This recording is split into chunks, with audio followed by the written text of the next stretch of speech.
আসসালামু আলাইকুম। 64 জেলার ড্রাইভার ভাইয়েরা আপনারা কেমন আছেন? আসলেই আমরা যে ট্রাক চালাই, আমরা কিন্তু রাস্তাঘাটে থাকি। আসলে আমরা যারা ড্রাইভার জাত আমরা থাকি রাস্তাঘাটে। আসলে কিন্তু রাস্তাঘাটে কিন্তু আমার ঘরে ভাই বোন আত্মীয় স্বজন আসলে কেউ থাকে না। আমরা 64 জেলার কিন্তু আসলে আমরা ড্রাইভার, আমরাই কিন্তু ভাই ভাই।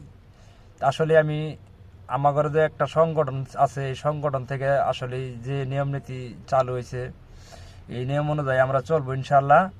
আর একটা কথা হলো বিষয়, আমরা কিন্তু অনেক সময় রাস্তাঘাটে আমরা হরানির শিকার হই, অনেক সময় ছিনতাই হয়, সামান্য গাড়িতে ছিনতাই হয়, আসলে পিছ দিয়ে আমরা যাই গে। ইনশাল্লাহ আমরা কিন্তু এখন এই মুহূর্তে আসলে যে আমার সংগঠন থেকে আমার যে নিয়ম নীতি দিছে, আমরা রাস্তাঘাটে যদি কোনো গাড়ি আসলে আক্রমণ করতে দেখি, আমরা ইনশাল্লাহ সবাই দাঁড়াবো। দাঁড়াই ইনশাল্লাহ গাড়ির প্রয়োজনে রাস্তা আমরা বদ্ধ করে দিব, দিয়ে আমরা এটার প্রতিবাদ জানাবো ইনশাল্লাহ। আমরা যে ভাই ভাই, আমরা যেন ভাই ভাই থাকি। আসলে একজনের চিন্তাই হয়, একজনের মারধর করে আমরা কিন্তু খার হই না। ইনশাল্লাহ এখন থেকে আমরা খার হইব, এবং রাস্তা প্রয়োজনে রাস্তা আমরা ব্লক করে দিয়ে আমরা এটার প্রতিবাদ জানাবো ইনশাল্লাহ। এই বলে আমি বিদায় নিচ্ছি।